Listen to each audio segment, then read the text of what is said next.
আজকের আমরা রান্নাঘরে সব সেদ্ধ সেদ্ধ খাবার করেছি, কেননা চাইনিজরা শুধু সেদ্ধ সেদ্ধ খাবার খেতে পারে, আমরা কি খেতে পারি না? দেখুন আমরাও খেতে পারি শুধু সিদ্ধ সিদ্ধ।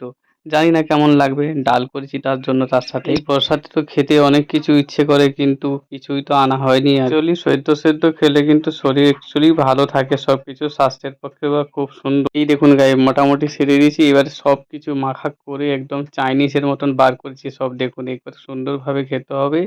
তোমরা সবাই চ্যানেলটাকে সাবস্ক্রাইব করে কিন্তু শেয়ার করে দিও, আর লাইক কমেন্ট করতে একদম ভুলো না। কিন্তু আমাকে কমেন্টে সবাই কেমন কেমন করে লিখে পাঠাচ্ছে, তোমরা যাই কমেন্ট করো না কেন আমি তো এইরকমই।